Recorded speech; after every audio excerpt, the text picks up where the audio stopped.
Mesdames, Messieurs, bonjour. Merci d'honorer ce rendez-vous de l'information sur Equinox Télévision. Nous ouvrons ce journal par l'actualité hors de nos frontières. Equinox Télévision, toujours au cœur des grands événements d'actualité sur le continent africain. Son président directeur général a été convié au palais de la Renaissance à Bangui, la capitale centrafricaine. Le chef d'État, le professeur Faustin-Archange Touadéra et Séverin Tchouke ont discuté des enjeux des communications autour des questions sécuritaires ainsi que du rôle des médias audiovisuels. Le reportage de Carlos Minoué et de Cédric Noufélé, nos envoyés spéciaux. À l'heure où l'Afrique centrale fait face à une insécurité transfrontalière qui exige une réponse globale, cette problématique est une préoccupation majeure pour le président de la Centrafrique, Faustin-Archange Touadéra. À cette occasion, il a décidé d'ouvrir son palais présidentiel au président directeur général du groupe Equinox. Séverin Tchouke a fait le déplacement de Bangui en compagnie de ses principaux collaborateurs afin d'échanger avec le chef de l'État de la République centrafricaine sur les questions de communication autour de la lutte contre l'insécurité transfrontalière. D'abord, nous le remercions pour cette marque de considération pour notre entreprise et pour nous-mêmes.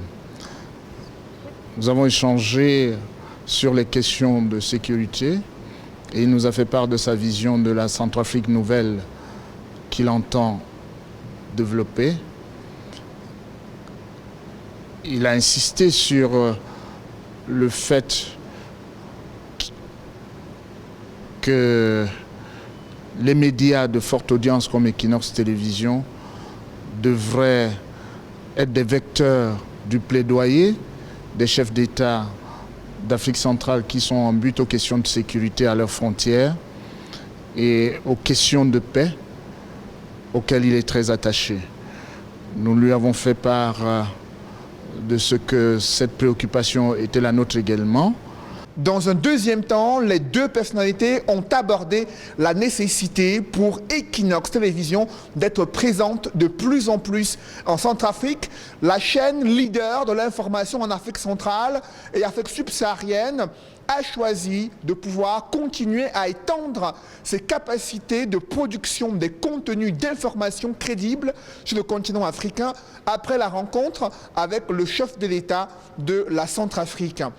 Monsieur le Président de la République nous a ouvert les portes de la Centrafrique en nous invitant à y investir et à encourager les Camerounais et les Africains à venir investir en République centrafricaine. Nous lui avons fait part de notre volonté de donner sens à cette préoccupation et dans les prochains jours, nous allons voir comment installer ici une antenne d'Equinox Télévision. Nous y travaillons.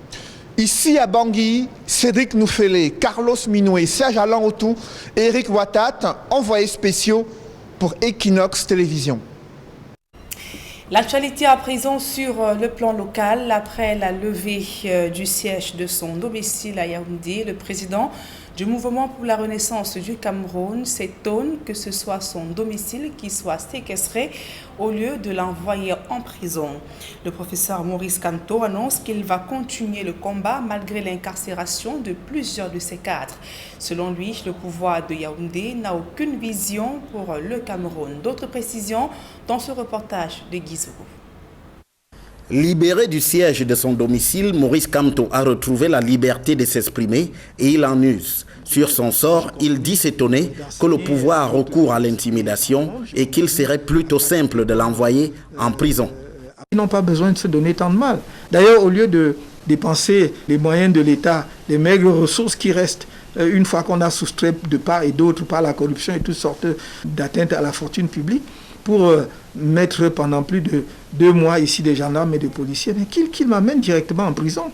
Le leader du MRC indique ne pas savoir de qui les tenants du pouvoir au Cameroun tiennent le droit de vie ou de mort sur les citoyens. Qu'est-ce qui leur fait croire qu'ils vont continuer comme ça à piétiner les Camerounais de cette façon-là? Qui leur a donné le pouvoir de vie et de mort sur les gens? Qui?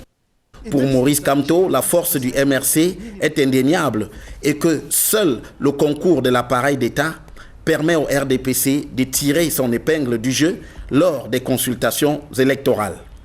S'ils n'avaient pas la préfectorale avec eux, s'ils n'avaient pas la gendarmerie et la police avec eux, jamais le RDPC ne ferait même 20% face au MRC dans une élection. Pour autant, la tête de file du MRC annonce qu'elle va poursuivre la bataille sans relâche.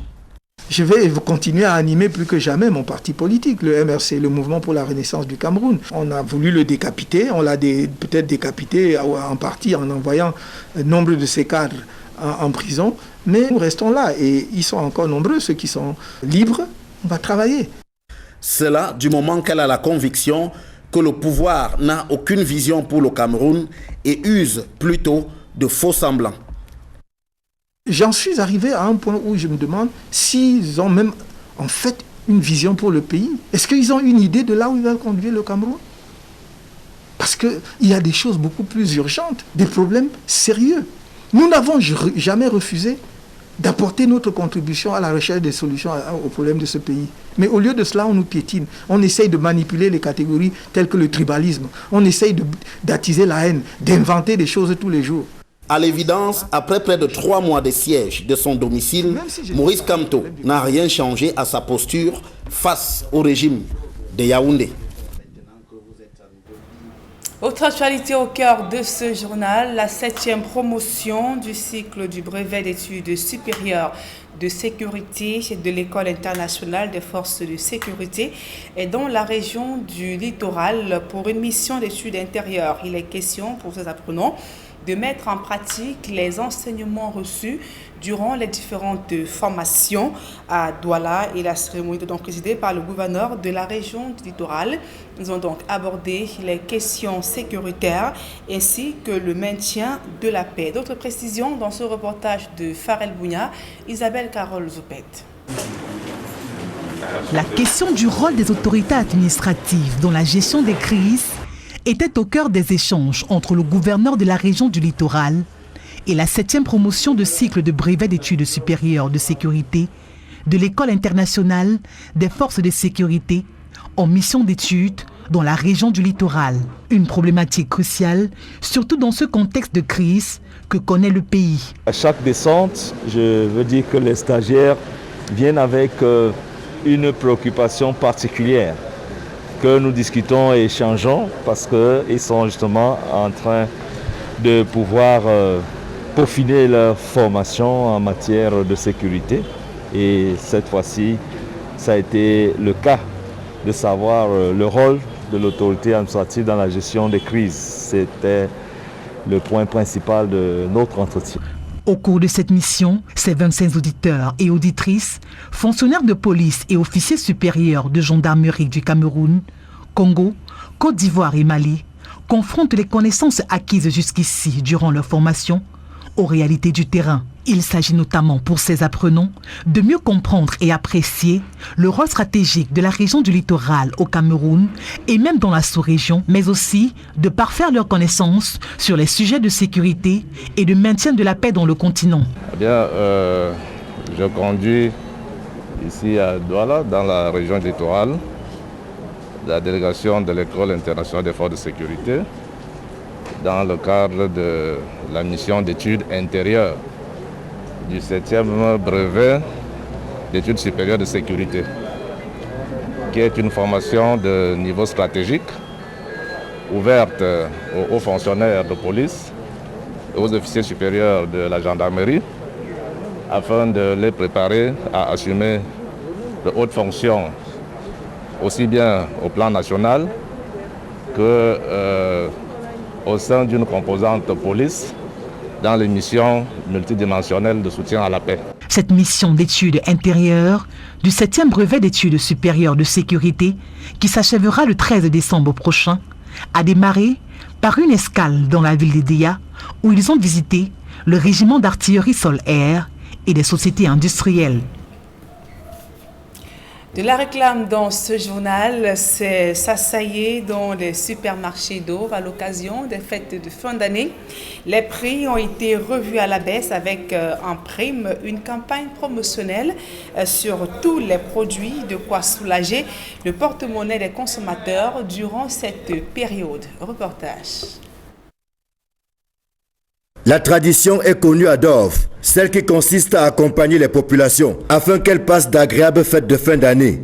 Au lendemain de la célébration du 17e anniversaire, qui a vu une pluie de cadeaux s'abattre sur une centaine de clients parmi les plus fidèles, voici que le supermarché Dove revient à la charge. Cette fois, en habillant ses différents rayons aux couleurs des fêtes de fin d'année, offrant pêle-mêle divers produits à des prix imbattables. Si vous avez besoin de faire baptiser ou communier vos enfants en cette période de fin d'année, Dove met à votre disposition des robettes et des vestes ou tout autre accessoire pouvant accompagner cet événement. Le décor est bien celui des fêtes de fin d'année et aussi bien les tout petits que les adultes ont de quoi tirer leur épingle du jeu. Il suffit de faire un tour dans les différents rayons pour s'en convaincre. Noël, c'est la fête des enfants. Alors, les supermarchés Dove ont mis à votre disposition des différents jouets à travers des poupées, mini-ordinateurs et même des instruments de musique. Alors, faites de Dove votre partenaire et vous ne serez pas déçus. Dove gave the opportunity to many youths to have a job. Et que dire de la foire au vin qui bat tous les records de baisse de prix? Le supermarché Dove, pour ses clients, a tenu à ce que tout le monde soit très très heureux et aussi que le cadre soit convivial, très convivial. Par exemple, ici, nous sommes à la cave avec la foire au vin organisée par Dove. Les prix sont revus à la baisse. Par exemple, ici, nous avons Véry qui passe de 6 000 à 2 500 francs. Et ici, nous avons tout Prignac qui quitte de 6 900 à 3 900 francs. Et aussi, chaque soir, à partir de 16h, on fait les dégustations qui sont gratuites pour permettre aux clients de pouvoir apprécier le vin. C'est la période par excellence où l'on se fait des cadeaux en famille, entre amis et intimes. À Dove, tout est prévu à cet effet, y compris des paquets déjà confectionnés qui n'attendent plus que preneurs.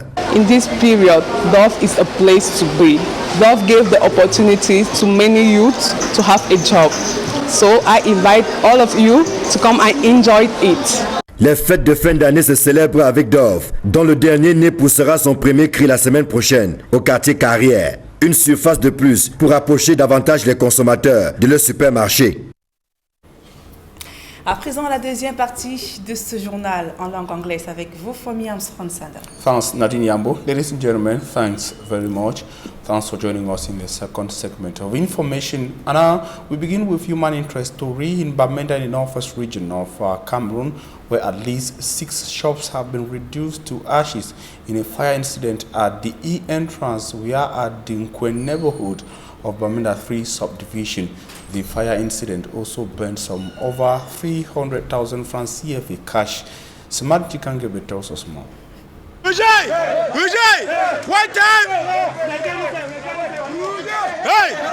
Inhabitants of Kill Entrance in Nkwen neighborhood struggling to save some vehicles as flames engulfed a resident.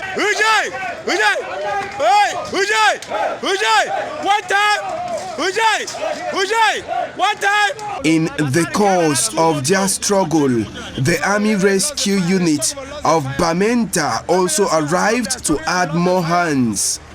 It was about 8 p.m. Tuesday night when the fire started. We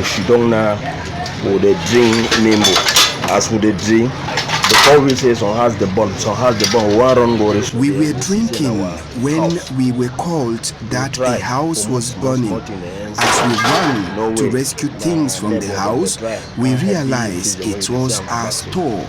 Many things inside got burned, even though we managed to remove some. We are begging on government to come to our aid. I beg all the government, say where see picking the way fire happen for them like this. At least he to try where we if they try support the picking, then let the tribe go back the way they manage their life. This Wednesday, Equinox TV crew descended to the scene, and the destruction left behind by the fire was very visible. I will get this room house where I don't rent for this month. We pay every month and pay us every month. I took a loan to equip my store, but unfortunately, all got burnt alongside the items inside. About 133,000 francs cash also got burnt. They can't call me for how one can call me if one can reach way. All things already go down. First of all, me have been a retired civil servant. As a retired civil servant, I sell oil and banana, but everything got burnt alongside 200,000 francs cash. So all the capital will be small money will be get and borrow some journal. Money don't burn for me for house here more than 200,000. Most of those affected by the inferno had borrowed money from microfinance institutions, hoping to make proceeds before going to repay their debt.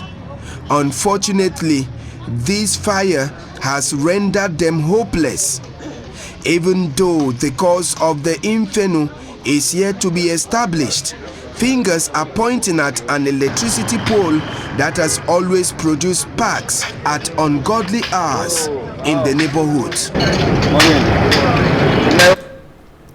Human rights defenders say a dangerous civil crisis looms in Cameroon following the rise in hate and propagation of hate speech on and off the social media.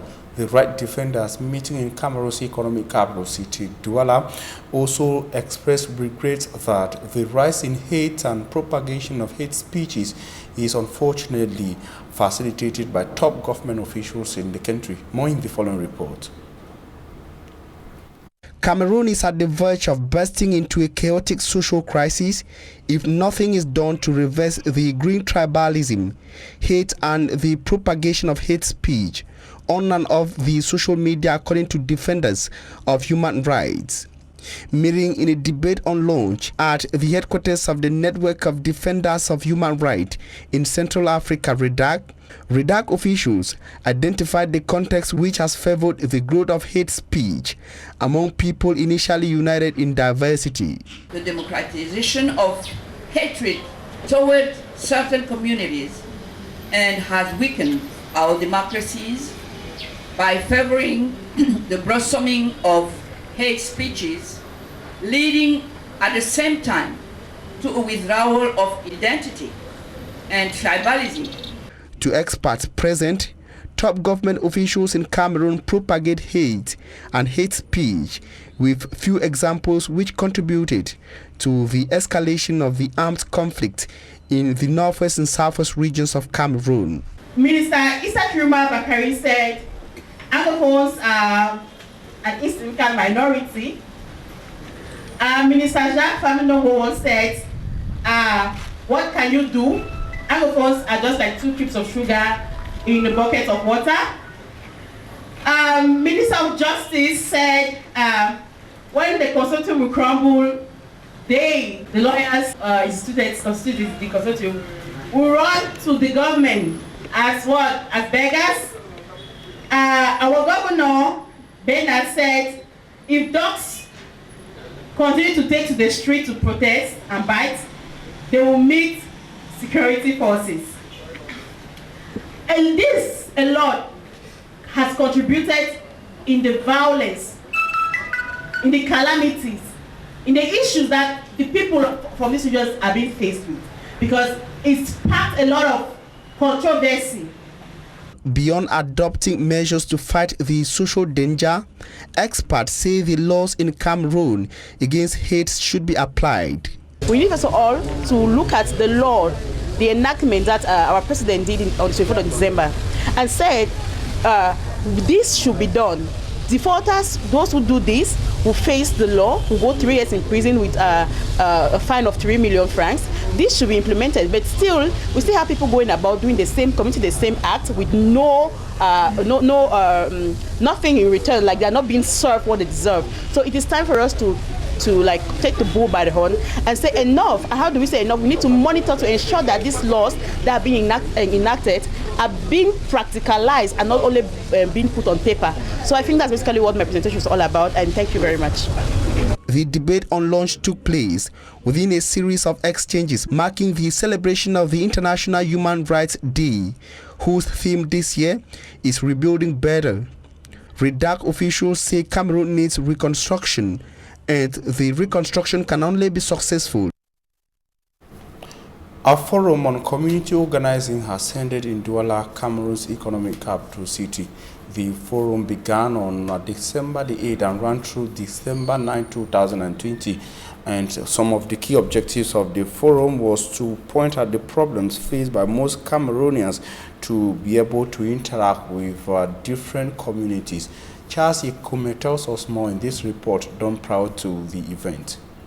Community organizing is a process where people who live in proximity to each other come together into an organization that acts in their shared self-interest. A process through which communities are helped to identify common problems or goals, mobilize resources, develop and implement strategies for reaching their collective goals set by getting people together, such as civil society leaders and entrepreneurs, to identify such problems. It is for this reason that humanitarian group known as On Ensemble have decided to organize a forum on community organizing, which started today in Douala from the 8th to the 9th of December. The forum is aimed at knowing the problems troubling citizens as far as development is concerned in our community. Founder and CEO of Dennis Mickey Foundation.